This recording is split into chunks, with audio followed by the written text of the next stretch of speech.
Сәлеметсіздер ме, құрметті білім алушылар. Құлажанов атындағы Қазақ технология және бизнес университетінің химиялық технология және экология кафедрасының профессор ассистенті, PhD докторы Нұртай Жадыра Тастанбекқызы. Өтілетін курстың атауы радиациялық қауіпсіздік негіздері.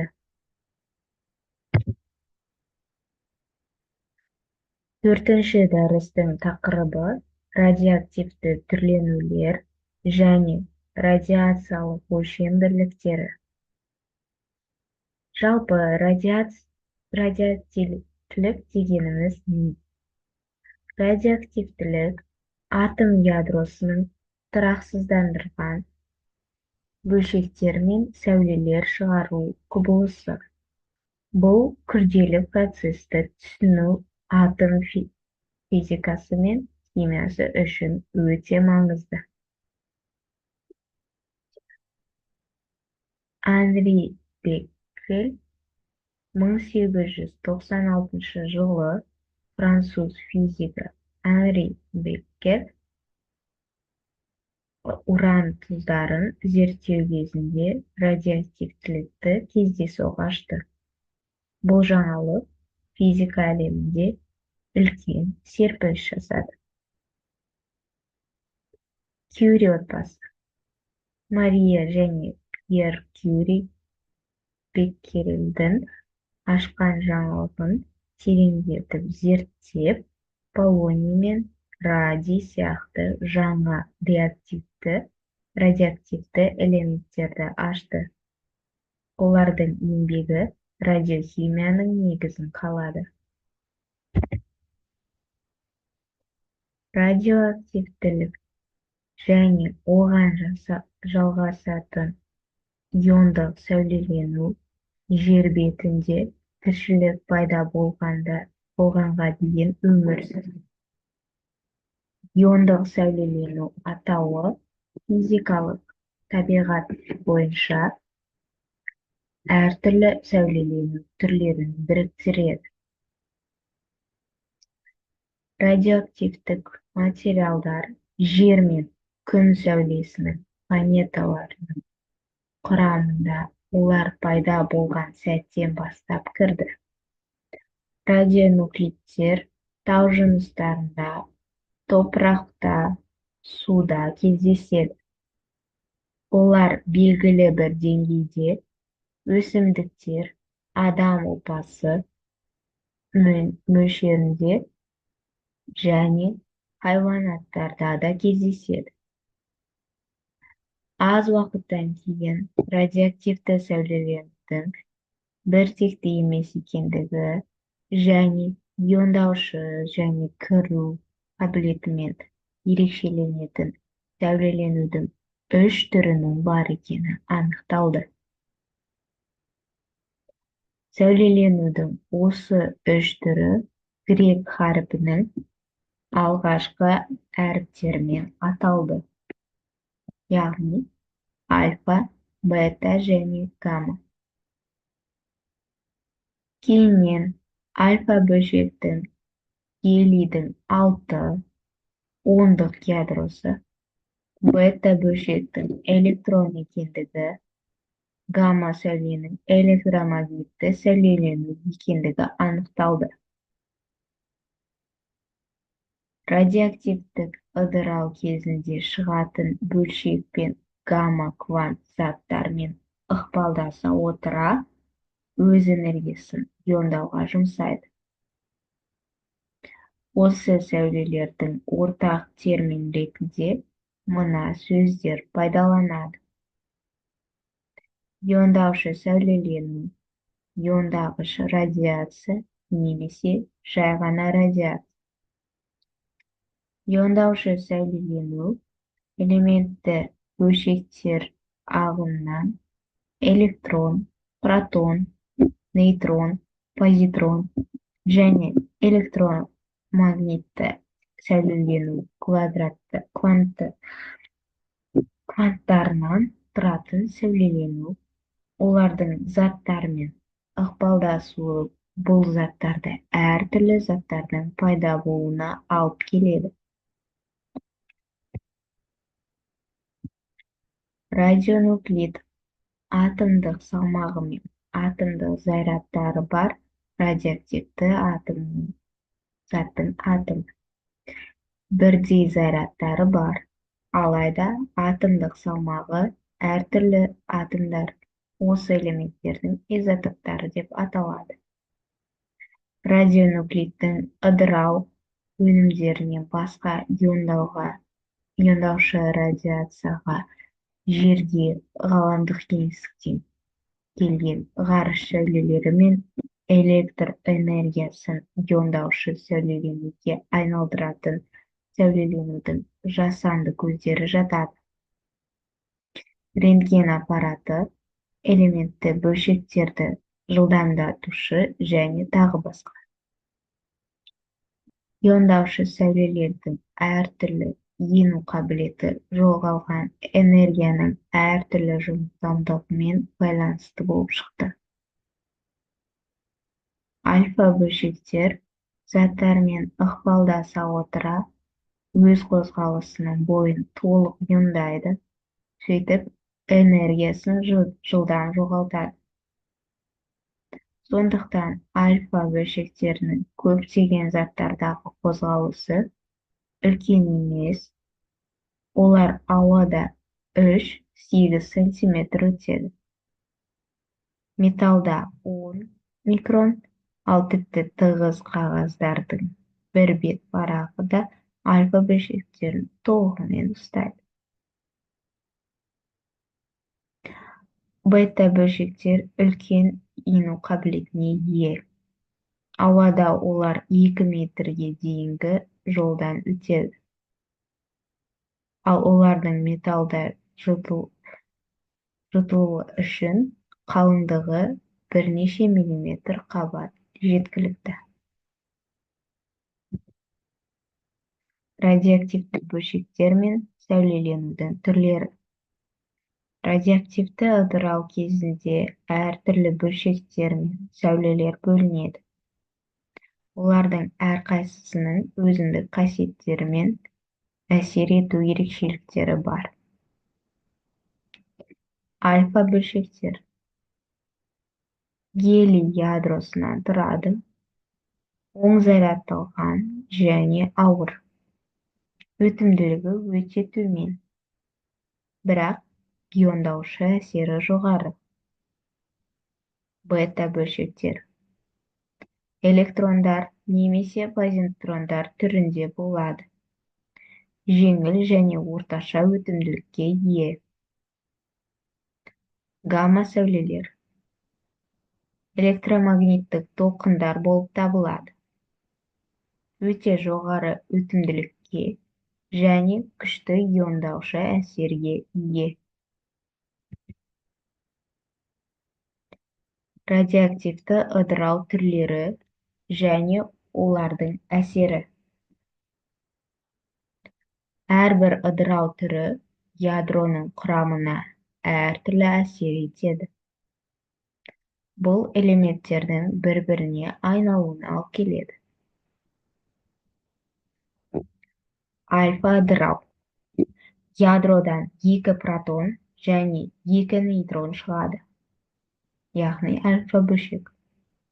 Нәтижесінде элементтің атомдық саны 2-ге, массалық саны 4-ге өзгереді. Мысалы, уран торийге айналады. Бета ыдырау.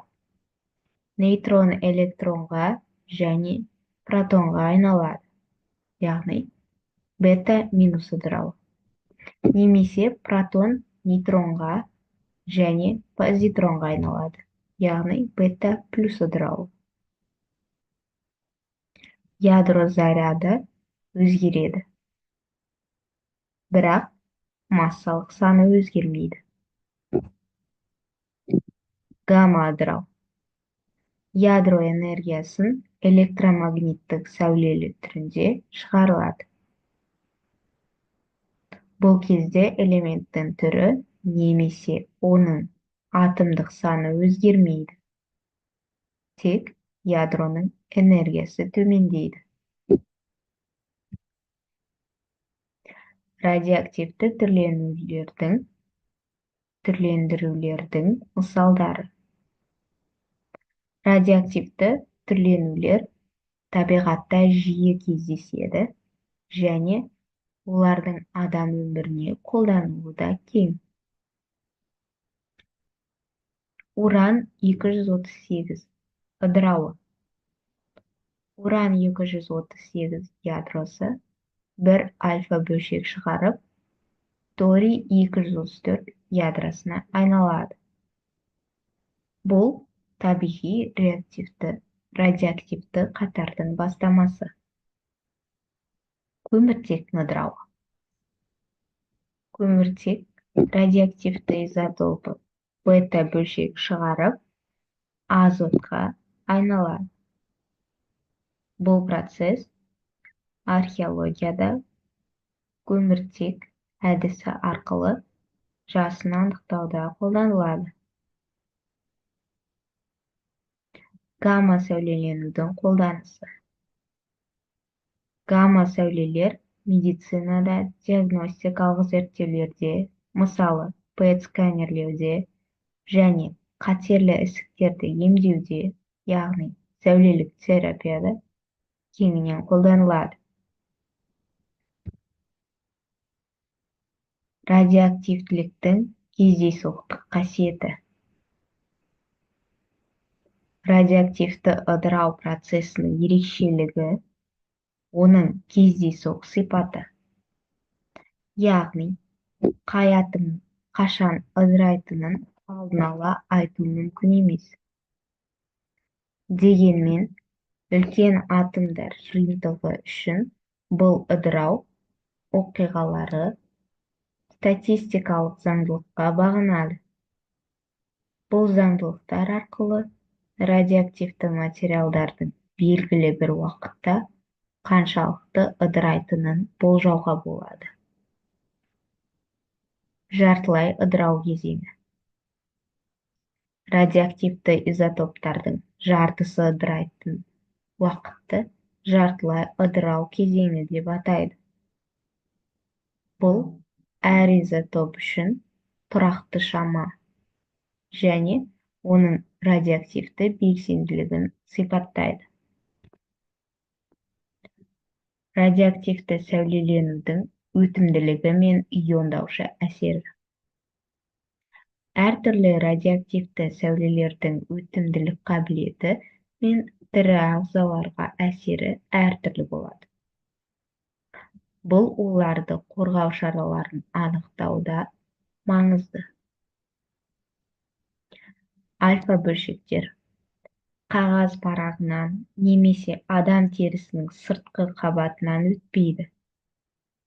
Бірақ ішке енген жағдайда, мысалы тамақпен, олардың иондаушы әсері өте жоғары және денені қатты зақымдауы мүмкін.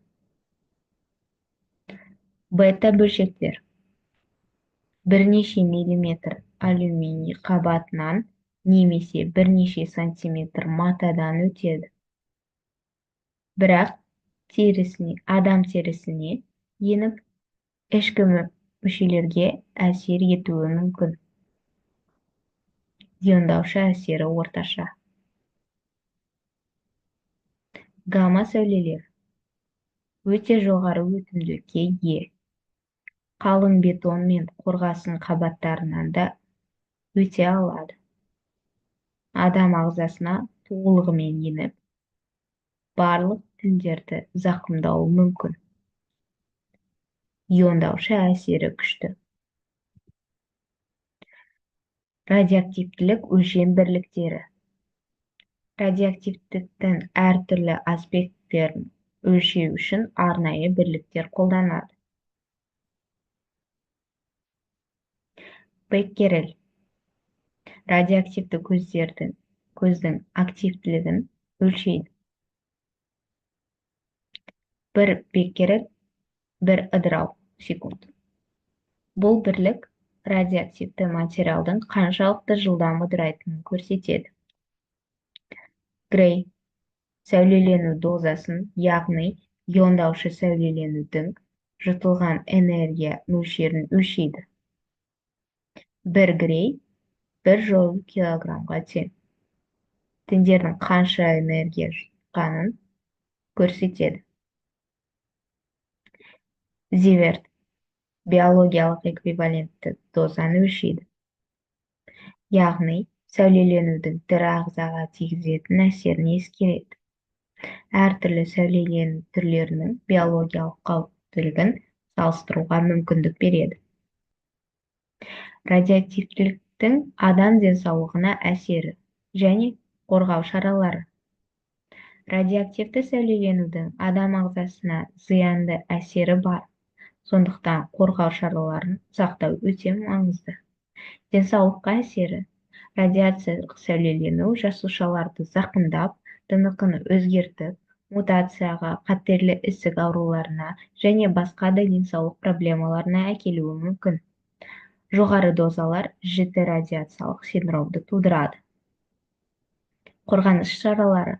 Арнайы қорғаныс киімдерін, қорғасын алжапқыштар қолдану. Радиоактивті көздер қашықтан сақтау. Радиация аймағында болу уақытын шектеу. Қорғаныс экрандарын қолдану. Қорытынды. Радиоактивтілік ғылым мен өмірдегі маңызды құбылыс. Радиоактивтілік бұл табиғаттың күрделі құбылысы, оны түсіну мен басқару адамзаттың қауіпсіздігі мен дамуы үшін өте маңызды. Кеңінен қолданылуы. Медицина, энергетика, өнеркәсіп және ғылым зерттеулерінде радиоактивті материалдар кеңінен қолданылады. Оны дұрыс қолдану және қауіпсіздік шараларын қатаң сақтау арқылы ғана оның артықшылықтарын пайдалануға болады. Ғылым мен технологияның дамуы радиоактивтіліктің жаңа қауіпсіз және тиімді қолдану жолдарын аша береді. Осымен дәрісіміз аяқталды. Назар салып тыңдағандарыңызға рахмет.